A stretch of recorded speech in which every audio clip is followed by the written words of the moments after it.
Hello everybody and welcome back to the Envelope Art Academy. Today we're going to be doing some painting on an envelope as it pertains to a vote you guys took on Instagram. I asked you what card you wanted to do next and I showed you 2 birthday cards I thought would be fun, and the votes are in, and the winner is this fun birthday card by Elizabeth Grubaugh. I love her art style. I love her cards. It's really fun to paint envelopes with her art as inspiration because it's free, it's colorful, it's bright, the lines are loose, and the details are limited, which makes it really fun. So we're going to jump in and get started. I'm going to show you my idea. I'm going to show you the tools you need. And if you have the Envelope Art Academy toolkit and paint palette, you have everything you need. So let's go. Hello everybody and welcome back to the Envelope Art Academy. I recently took a vote on Instagram and asked you guys what card you wanted me to paint next, and this birthday card by Elizabeth Grubaugh was voted the next card. So there are some details I wanted to go over before we get started. I have selected the next set of postage stamps to use on this card. The postage stamps, the pens, the cards, a couple other tools are included in the kit one that's on the 1 per week website under the shop link. And each time I do an envelope from that kit, I will let you know which stamps we're going to be using. And in this case, I'm going to place the stamps first so that we know exactly how much room we have left on the envelope to do the drawing. We're going to use our pencil, we're going to use the Micron pen, and we are going to use the Etcher Lab paint brushes that we sell in the shop. The other thing I have brought out to share with you is the 1 per week cheat sheet that comes with the paint set. This is where I have practiced blending the colors to come up with additional colors for us to use. When we get to that point, I will just do a time-lapse video of the color mixing, and so we can not waste too much video time on that. The other thing we're going to be doing is working on this type of design for your envelope. I sketched it out in advance so I would have an idea of where to place the stamps and where to place the fox, which is going to be our subject matter for today. All right, let's get started. As always, if you have any questions, be sure to leave them at the bottom of the video under the comment section.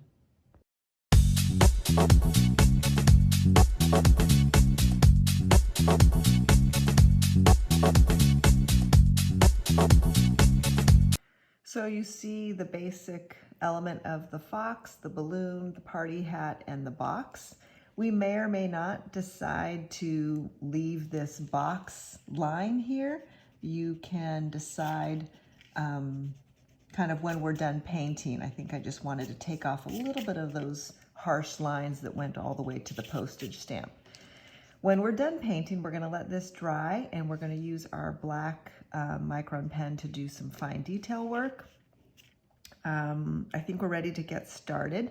You may or may not want to do the party hat just like that. I tend to want to just do stripes on the party hat. For me, it's the easiest to paint and gives the same type of effect. So that's where you can take some creative liberties. I'm going to mix up our colors. I will do some type of rust for the fox. I will do a little bit of black for the eyes, and I don't need to do any pre-mixing for the pink or yellow or blue or orange, depending on what color we want to do for the balloons. I do want to point out that I have worked with these paints quite a bit, and if you blend these 3 colors, you're going to get a nice dark charcoal gray, almost black. The more pigment you use, the darker the black. So it's kind of nice to have that option should you want that. We'll use the Micron pen to give the whiskers and possibly paint the nose or accentuate the nose. I think that's about it. All right, let's mix up some paint.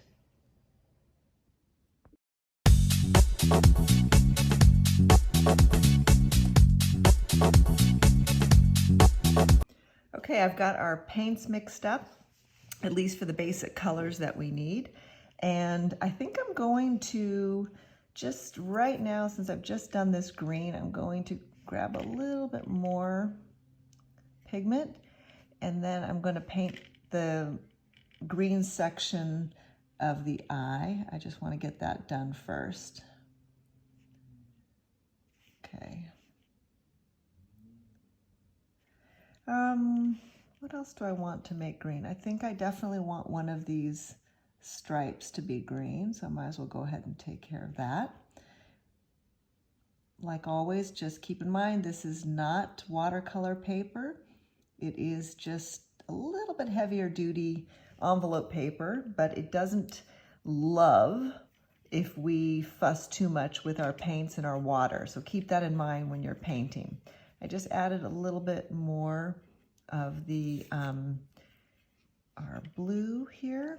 I'm going to start calling those by the correct names, but obviously when I'm recording I get a little jumbled up in my language. But I want to paint his nose, and then what I'm going to do is take the rust color and do the fox momentarily, and I might add a little bit of cream down here. If you want a little bit of cream color, you just take a little bit of the gray and a little bit of this mummy. It's a brown color, but it's kind of, it's called mummy something. Of course, I can't remember it right now. And I'm going to just water that out here just a little bit. And this is just going to give me a light cream color that we're going to use to accent the rust color. Be careful not to touch that black part because it's not all the way dry. And remember, when you are working with your envelope art, it's not about precision, it's about having fun. So just be careful about that. All right, I'm going to pick up with the rust, a little time lapse. We'll do the rust color of the fox, and I will pick two colors for the balloons. I'll likely do a pink color and a blue color.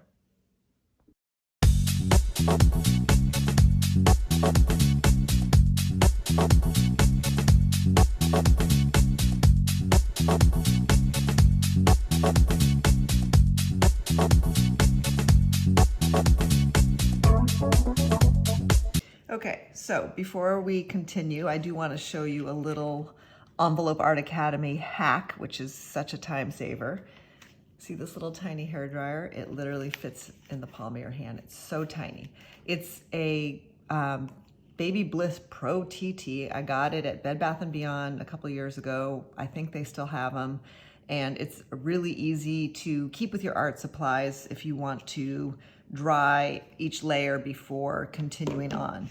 If you noticed in the last part of the video, the green was bleeding pretty bad here, so I probably should have let that dry early on before doing it right next to the yellow. But I just wasn't exactly sure what color I wanted to paint that. So now, since it's dry, I can go back in and add a little bit more green to this section. Remember, the paper is fragile. We don't want to overdo it. We definitely don't want to overdo it with paint and too much water. So you want your paint to be a little bit opaque on these second layers. So again, just give yourself a little bit of latitude when you're working with your envelopes. One of the other things I did want to just add a little line of pink down here. I thought kind of tie that in just a little bit to the balloons.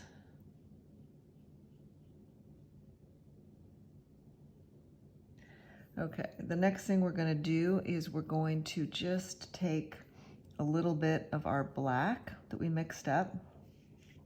Make sure you dab it off so that you don't have too much water on here. And we're just going to give our eye a little bit of black. Then we'll use the hair dryer to dry that a little bit, and we'll use the black pen to give it a little bit more oomph.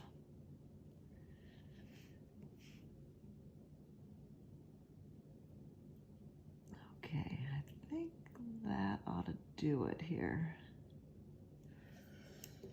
Okay, let me dry it a little bit with the dryer. Whoop.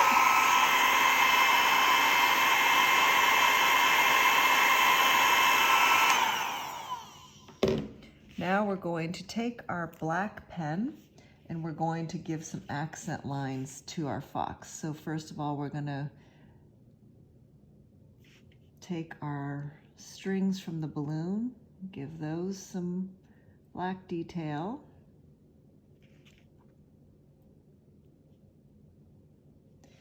We're going to outline the pom-pom on the hat. We're going to outline just the center part of the face and maybe the ears. Then we're going to give that outline of the eye a little bit more color shape. The other thing you want to make sure is don't forget the whiskers. I definitely wanted to do this in pen versus paint just so that it wouldn't smear. And since we have a pen, I thought that would be really kind of fun. Another quick thing we could do, depending on which color you have accessible. Now, we could go ahead and just give an orange, a little bit of an orange line, not orange, rust colored line, kind of to blend this into the body, but it's really not. Like I said, this is just supposed to be a box shape, but we don't want it to be pencil, do we? All right, so that gives us a little bit of accent for where to address the envelope. You can always do a little bit more. You can always do a little bit less. You can outline your balloons if you'd prefer. You can also throw some black around here. It's up to you to add your creative stamp onto your designs. I hope you've enjoyed this installment of the Envelope Art Academy. If you have any questions, please don't hesitate to let me know. All of the supplies will be listed in the comments below, and I can't wait to see how you do. Be sure to tag me on Instagram.